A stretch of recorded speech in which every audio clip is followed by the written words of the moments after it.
Hello friends, இன்றைக்கி நம்ம என்ன பார்க்க போகிறோம் பார்த்தீங்கன்னா, வாழைப்பூ குழம்பு ஐர மீன் குழம்பு மாதிரி எப்படி டேஸ்ட்டாக வைக்கிறதுன்னு தான் பார்க்க போகிறோம். வாங்க பார்க்கலாம். அதுக்கு வாழைப்பூ வந்து நம்ம க்ளீன் பண்ணி அந்த உள்ளே இருக்க குட்டி குட்டி பூவை மட்டும் நான் எடுத்து வச்சுருக்கேன். இப்போ பார்த்தீங்கன்னா நமக்கு கொஞ்சோண்டு சின்ன வெங்காயம், பூண்டு இது நான் உரித்து எடுத்து வச்சுருக்கேன். அதுக்கப்புறம் வந்து புளி வந்து ஒரு எலுமிச்சம்பழம் சைஸ் புளி வந்து கரைச்சி எடுத்து வச்சுக்கோங்க.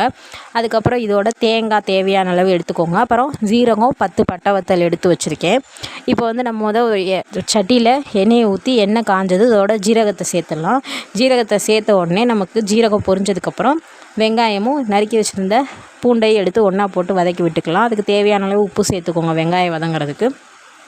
இப்போ நல்லா வெங்காயம் வந்து வதங்கி கண்ணாடி பதம் வந்தோடனே நம்ம எடுத்து வச்சுருந்தோம்ல வாழைப்பூ, அதை வந்து தண்ணியில் நல்லா கழுவி அதையும் உள்ளே சேர்த்துக்கலாம். சேர்த்துட்டு நல்லா வதக்கி விடுங்க. வாழைப்பூவையும் போட்டு நல்லா வதக்கி விட்டுட்டு அதுக்கப்புறமா வாழைப்பூ கொஞ்சம் நேரம் வதங்கினதுக்கப்புறம்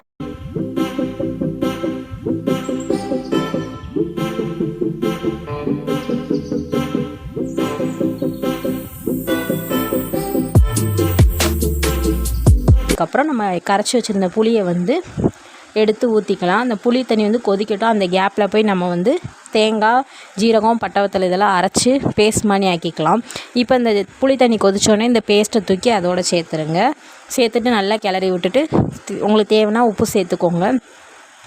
அப்படியே நல்லா கிளறி விட்டு நல்லா கொதிக்க விடுங்க. கொதிக்க விட்டு கொஞ்சம் நேரம் சிம்மில் போட்டு நல்லா கொதிக்க விட்டு இறக்கணுன்னா நம்ம குழம்பு வந்து ரெடி ஆயிடும். இது சாப்பிடும்போது நல்லா ஐர மீன் குழம்பு என்ன டேஸ்ட்டில் இருக்குமோ அதே மாதிரி இந்த வாழைப்பூ குழம்பும் இருக்கும்.